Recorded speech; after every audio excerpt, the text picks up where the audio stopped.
Matthew 23, New International Version. Then Jesus said to the crowds and to his disciples, "The teachers of the law and the Pharisees sit in Moses' seat. So you must be careful to do everything they tell you, but do not do what they do, for they do not practice what they preach. They tie up heavy, cumbersome loads and put them on other people's shoulders, but they themselves are not willing to lift a finger to move them. Everything they do is done for people to see. They make their phylacteries wide and tassels on their garments long. They love the place of honor at banquets and the most important seat in the synagogues. They love to be greeted with respect in the marketplaces and to be called rabbi by others. But you are not to be called rabbi, for you have one teacher and you are all brothers. And you do not call anyone on earth father, for you have one Father and he is in heaven. Nor are you to be called instructors, for you have one instructor, the Messiah. The greatest among you will be your servant. For those who exalt themselves will be humbled, and those who humble themselves will be exalted.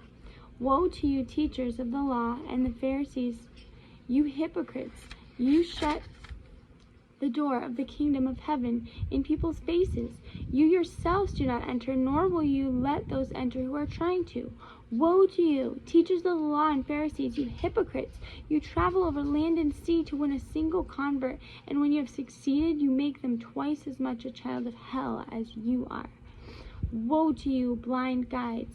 You say, if anyone swears by the temple, it means nothing, but anyone who swears by the gold of the temple is bound by that oath. You blind fools, which is greater, the gold or the temple that makes the gold sacred? You also say, if anyone swears by the altar, it means nothing, but anyone who swears by the gift on the altar is bound by that oath. You blind men, which is greater, the gift or the altar that makes the gift sacred? Therefore, anyone who swears by the altar swears by it and everything on it, and anyone who swears by the temple swears by it and anyone who dwells in it. And anyone who swears by heaven swears by God's throne and by the one who sits on it. Woe to you, teachers of the law and Pharisees, you hypocrites!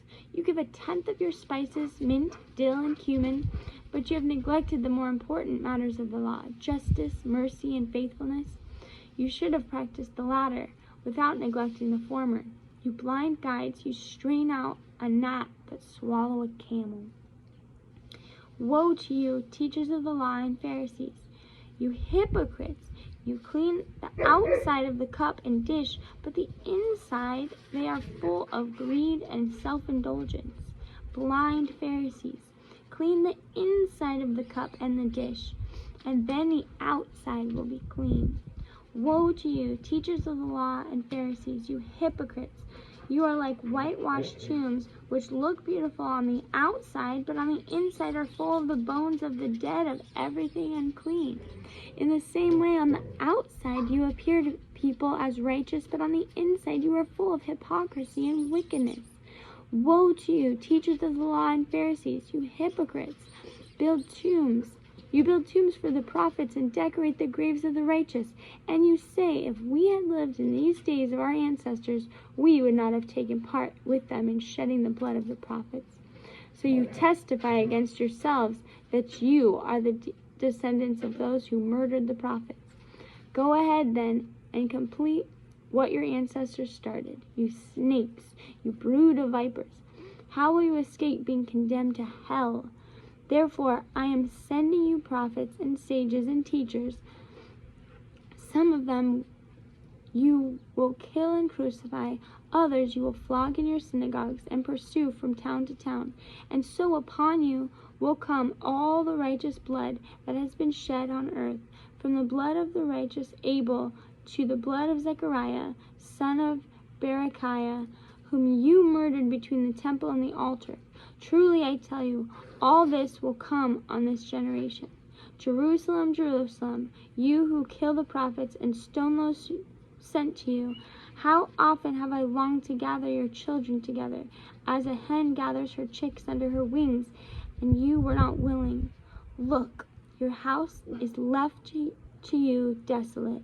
For I tell you, You will not see me again until you say, 'Blessed is he who comes in the name of the Lord.'"